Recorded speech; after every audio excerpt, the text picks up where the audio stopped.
Hello, अस्सलाम वालेकुम। मैं अमरीन शाह डेनमार्क से बात कर रही हूँ। जैसा कि कुछ लोग मुझे जानते भी होंगे क्योंकि मैं गाइडलाइंस देती रहती हूँ एग्रीकल्चरल साइंटिस्ट को डिफरेंट ग्रुप्स में, ख़ास तौर पे सॉइल साइंस फाउंडेशन पर। लेकिन ये कि मुझे बहुत ज़्यादा मैसेजेस आते हैं और उन मैसेजेस की वजह से मैंने ये डिसाइड किया, मुझसे ये पूछा जाता है मैसेंजर पे या डिफरेंट ईमेल्स के थ्रू कि क्या किया जाए, किस तरह आया जाए और कैसे पहुंचा जाए यहाँ पर डेनमार्क, खासतौर पर डेनमार्क। लेकिन लोग जर्मनी का भी पूछते हैं क्योंकि मेरी पीएचडी जर्मनी से है।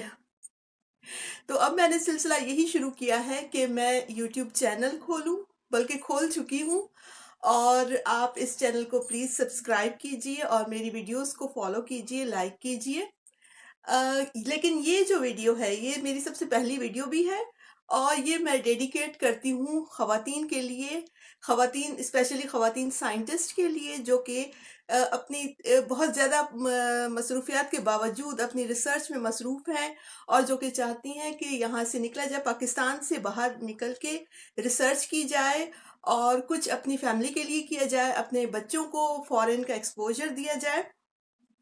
तो इसलिए मैंने यही डिसाइड किया है कि मैं इस चैनल पे मोस्टली जो है वो फीमेल्स को गाइडलाइंस दूंगी। लेकिन मेरी आज की जो वीडियो है वो ख़ास तौर पर ख़वातीन के लिए है क्योंकि आज ख़वातीन का आलमी दिन है, 8 मार्च है। तो मैं सबसे पहले सलाम पेश करूंगी ख़वातीन को जो कि अपनी तगोदो में मसरूफ़ हैं कि वो बाहर निकलें और बाहर रिसर्च करें और अपने बच्चों को और अपनी फैमिली के लिए कुछ करें और उनको भी बाहर की तालीम दिलवाएं। तो सबसे पहले मैं यही, क्योंकि मैं वक्तन फ़वक्तन तो गाइडलाइंस देती रहूँगी, डिफरेंट वीडियोस बनेंगी, लेकिन आज की जो वीडियो है उसमें मैं कुछ चीज़ें ख़वातीन के लिए बताऊं। और क्योंकि पहले मैं सोच रही थी कि मैं पूरे यूरोप के लिए, लेकिन फिर पूरे यूरोप के लिए एक ही वीडियो बनाना बहुत मुश्किल हो जाता है। तो आज मैं सिर्फ, क्योंकि मैं डेनमार्क में हूँ, तो इसलिए मैं डेनमार्क में बैठ के आज ख़वातीन के लिए गाइडलाइंस दूंगी कि डेनमार्क में किस तरह, अगर वो आना चाहती हैं तो वो किस तरह खुद भी आएंगी और अपनी फैमिली को भी लाएंगी। क्योंकि ज़ाहिर खातून के लिए, एक मर्द के लिए घर से निकलना, मुल्क छोड़ना बहुत आसान होता है, लेकिन एक खातून को लीड करना बहुत ज़्यादा मुश्किल होता है क्योंकि उस पे बहुत सी पाबंदियां होती हैं, उस पे बहुत सी जिम्मेदारियां होती हैं, जिसकी वजह से वो बाहर, अपने मुल्क से बाहर निकलना, खास तौर पे रिसर्च के लिए, बल्कि उसको तो अपने मुल्क में रहकर भी रिसर्च में बहुत प्रॉब्लम्स आती हैं, लेकिन अगर वो बाहर निकलती है तो यही समझा जाता है कि नहीं, वो तो बस बाहर चली गई, उसके लिए तो बहुत आसानी है और वो बस वो सेटल्ड है, वो काम कर रही है, वो रिसर्च कर रही है। लेकिन ऐसा नहीं है। यहाँ हर वक्त काफ़ी चीज़ों का खटका होता है क्योंकि यहाँ अगर आप फैमिली ला रही हैं या अगर आप खुद भी अकेली हैं तो बहुत सी चीज़ों को मैनेज करना होता है। यहाँ पेपर वर्क हर वक्त आपके सर पे होता है। उसके अलावा आपको अपने अपने खाने पीने का बंदोबस्त करना पड़ता है। पीछे जिनको आप छोड़कर आते हैं या जिनको बुलाना चाहते हैं या इवन जिनको आप साथ लेकर आते हैं। और मैं ये बताती चलूं कि साथ आप सिर्फ अपने स्पाउस को ला सकते हैं और अपने बच्चों को जो कि 18 साल से कम है। 18 साल से ज्यादा उम्र के बच्चों को आप साथ नहीं ला सकती। उनके लिए फिर डिफरेंट रूल्स हैं। खुदा न खास्ता अगर वो डिसेबल्ड हो या उनका वहां पे कोई केयर टेकर ना हो तो आप ले सकते हैं, लेकिन उनके लिए फिर और सर्कमस्टेंसेस हैं। तो आज मैं क्योंकि ये प्रोग्राम खवातीन के लिए है इसलिए मैं डेनमार्क क्या की कुछ यानी बेसिक चीज़ें बताऊंगी, क्योंकि उसके लिए फिर कुछ चीज़ें ऐसी हैं जिनके लिए फिर अलग से वीडियो बनानी पड़ेगी। तो एक तो ये है कि सीवी का मैं स्टार्ट करूंगी कि सीवी में खवातीन की कुछ सीवीज मैंने देखी।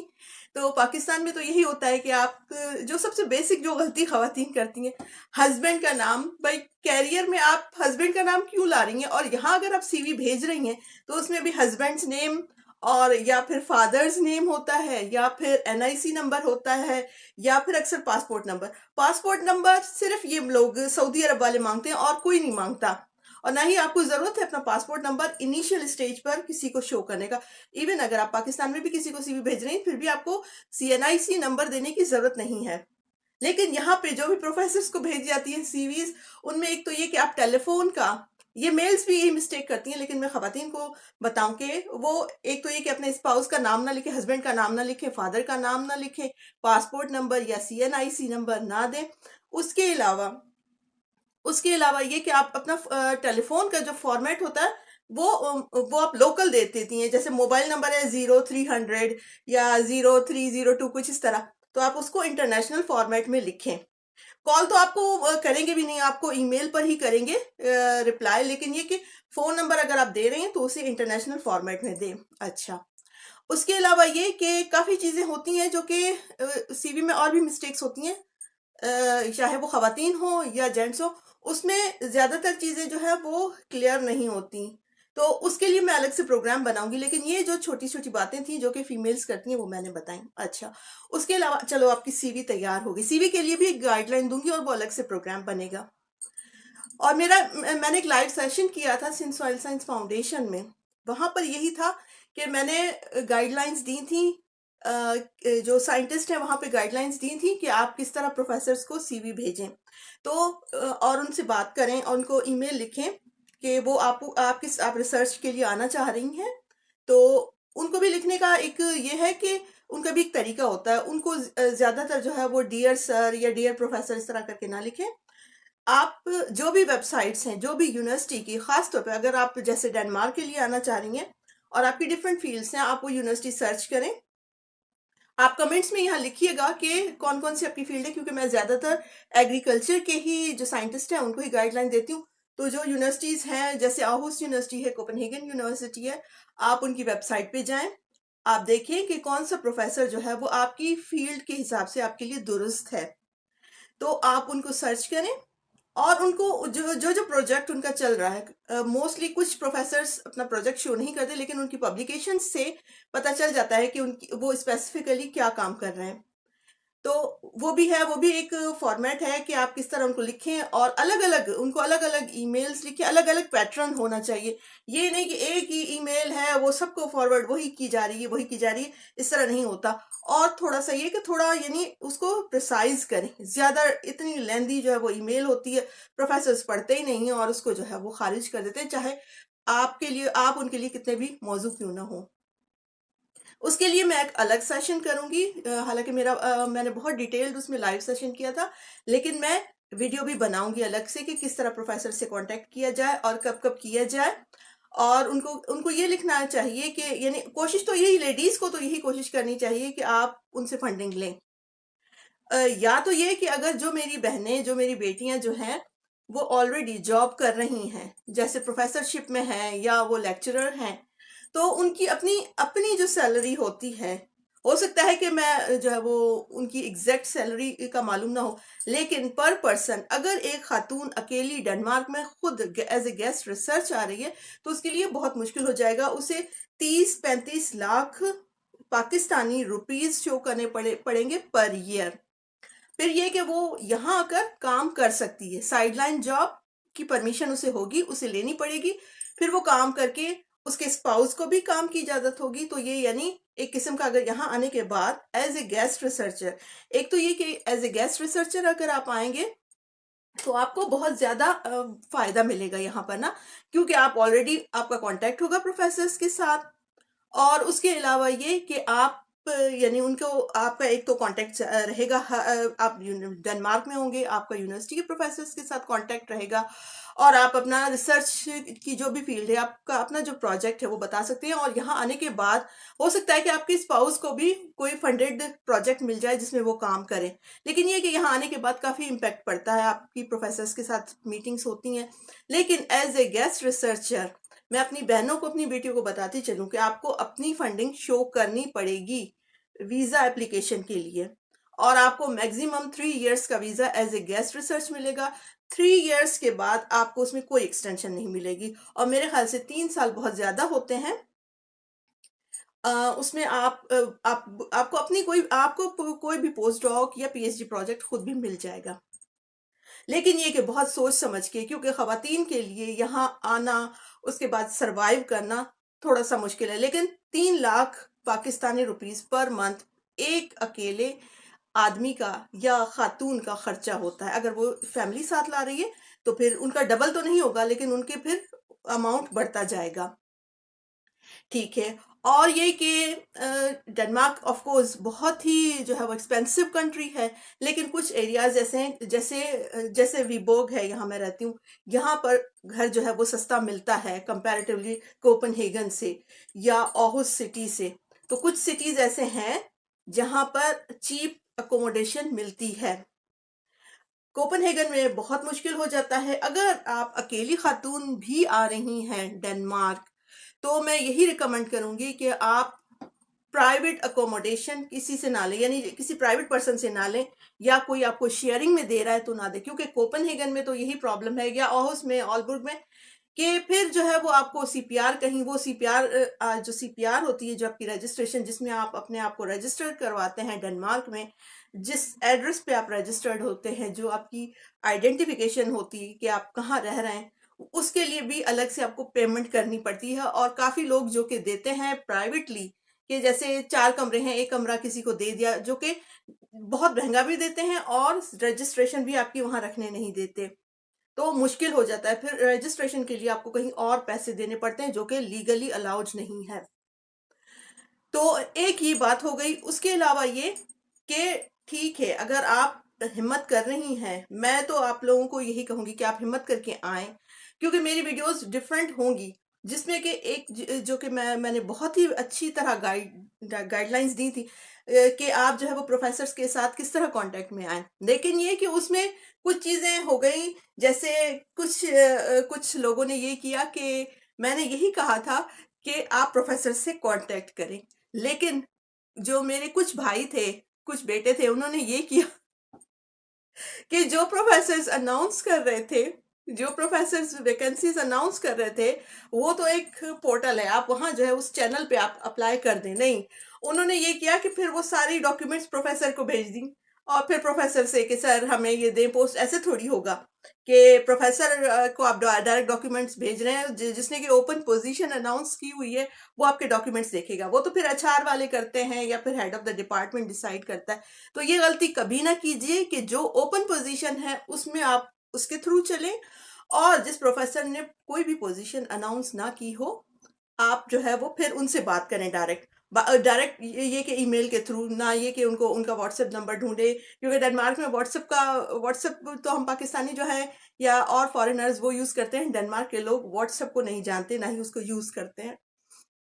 और एक और भी है, जो हमारी खवातीन हैं, वो डॉक्टर स्कीम में भी आ सकती हैं। डॉक्टर स्कीम के लिए अगर कोई इंटरेस्टेड होगा तो मैं उसके लिए अलग से वीडियो बनाऊंगी। वो थोड़ा मुश्किल है, उसमें फिर खवातीन या कोई भी आएगा तो उसे लैंग्वेज सीखनी पड़ेगी, और उसमें फिर उसको एक उस लेवल तक लैंग्वेज सीखनी पड़ेगी कि फिर वो ज़ाहिर है उसको काफ़ी टाइम लगेगा, लेकिन उसके लिए थोड़ी हिम्मत बांधनी पड़ेगी। और मैं यही रिकमेंड करूंगी कि जो डॉक्टर स्कीम के लिए आना चाहते हैं, वो उधर से ही स्टार्ट कर दे, वो डेनिश स्टडी वहीं से स्टार्ट कर दें सीखना। तो उनके लिए फिर यहाँ का टाइम बचेगा, और वो जल्दी जल्दी एग्जाम पास करके और अपनी फील्ड की जॉब ले लेंगे। बाकी यूनिवर्सिटी में रिसर्च के लिए आपको लैंग्वेज की, डेनिश लैंग्वेज की जरूरत नहीं, उसमें इंग्लिश से ही काम चल जाता है। ठीक है, उसके अलावा ये कि मैंने मेरे ख्याल से सारी और ये एक स्टार्टअप स्कीम है, अगर खवातीन आना चाह रही हैं, ये खवातीन के लिए नहीं है, ये दोनों के लिए है, लेकिन अगर कोई खातून वहां से निकलना चाह रही है, जो बेटी वहां से निकलना चाह रही है कि मैं रिसर्च को बिजनेस में कन्वर्ट करूं, तो उनके लिए स्टार्टअप डेनमार्क की स्कीम है, जिसमें आप यहाँ आके, जिसमें आपको एक प्रपोजल लिखना पड़ेगा, आपको डेनिश बिजनेस अथॉरिटी को वो सेंड करना पड़ेगा, उसका अप्रूवल आ जाएगा, तो फिर आप यहाँ आ सकती हैं। फैमिली को भी साथ ले आ सकती हैं, अपने 18 ईयर्स बिलो बच्चों को भी लेकर आ सकती हैं।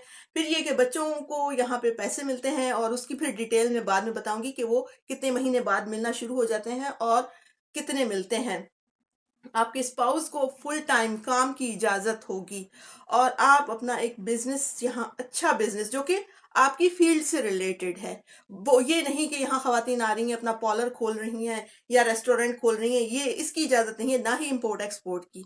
लेकिन ये कि जिस बिजनेस का आपको एक्सपीरियंस भी जरूरी नहीं, लेकिन ये कि आपकी फील्ड होनी चाहिए, आपकी फील्ड से रिलेटेड वो बिजनेस प्लान होना चाहिए जो कि इन्होंने खोला है। आप 2 या 3 लोग मिलकर, मैक्सिमम 3 लोग मिलके वो प्लान लिखें, और उसका जो है उसका अप्रूवल आएगा तो फिर आप वीज़ा के लिए अप्लाई करेंगी। लेकिन उसके लिए भी आपको फर्स्ट ईयर की फंडिंग शो करनी पड़ेगी कि मेरे पास इतने पैसे हैं। वो भले आप पाकिस्तान की बैंक में शो कर सकते हैं कि मेरे पास, अगर आप अकेली हैं तो उसके लिए अलग पैसे हैं शो करने पड़ेंगे। शो नहीं करने पड़ेंगे, आपके अपने पैसे होने चाहिए, क्योंकि इस तरह की फिर चीटिंग्स पकड़ी जाती हैं और ये फिर अच्छा कंसीडर नहीं किया जाता।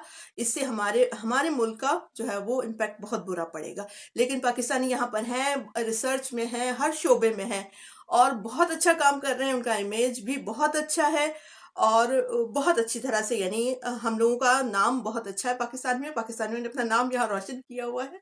तो और ये उसके अलावा ये कि मैं एक और वीडियो बनाऊंगी। एक तो ये कि आप मुझे कमेंट्स करेंगे कि मुझे कौन सी वीडियो बनानी है स्पेसिफिकली उस टॉपिक पे, तो उसके लिए फिर आप मुझे कमेंट्स करेंगी। और कुछ वीडियोस मैं सिंधी में भी बनाऊंगी, क्योंकि कुछ चीज़ें जो है वो सिंधी लैंग्वेज में और सिंधी लोगों को बतानी ज़रूरी है।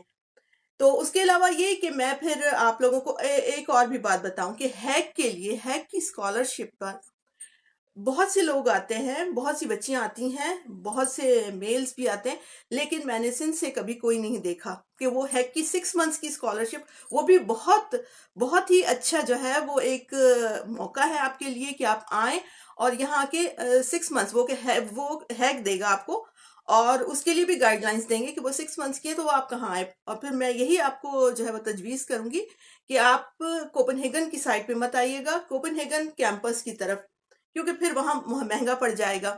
लेकिन ये कि जो 6 मंथ्स की स्कॉलरशिप जो हैक देती है उसके लिए आप अप्लाई ज़रूर करें। मैंने कुछ लोगों की हेल्प की थी, मैंने उनके लिए लेटर्स भी यहाँ प्रोफेसर से रिकमेंडेशन लेटर या एज ए होस्ट दिया था। तो वो बहुत अच्छा था और मैं चाह रही हूँ कि लड़कियाँ आएँ, सिर्फ सिंधी लड़कियाँ नहीं, पूरे पाकिस्तान की जो भी बच्चियाँ हैं उनकी जो है उनके लिए बहुत अच्छा होगा कि वो यहाँ बाहर आएँ और कम से कम हैक की स्कॉलरशिप पर ही आएँ और यहाँ आके देखें। लेकिन ये कि यहाँ आने के लिए थोड़ी सी आपको हिम्मत बांधनी पड़ेगी, घर वालों को जो है वो कन्विंस करना पड़ेगा, क्योंकि यहाँ आते ही खर्चे बहुत होते हैं। और फिर घर वाले, अगर आप हस्बैंड को ला रही हैं साथ में, तो फिर वो बहुत प्रॉब्लम्स क्रिएट करते हैं। तो आप देखें, आप घर पे भी बात करें पहले, और मेरी जो भी गाइडलाइंस होंगी आपके कमेंट्स के थ्रू, तो मैं फिर उन पे नई वीडियो बनाऊंगी। तो बहुत बहुत शुक्रिया आपका मुझे देखने का, मुझे सुनने का। और मैं मिलती रहूंगी आपसे। और अब मैंने ये प्लान किया है कि मैं यूट्यूब पर अपलोड करती रहूंगी हर हफ्ते, या उससे भी 2 या 3 दिन बाद भी जो भी वीडियो होगी वो मैं अपलोड करती रहूंगी आप सबकी गाइडलाइन के लिए, खासतौर पे सारी पाकिस्तानी कम्युनिटी और पाकिस्तान के अलावा और भी जो उर्दू समझते हैं उन सब के लिए। तो बहुत बहुत शुक्रिया और खुदा हाफिज।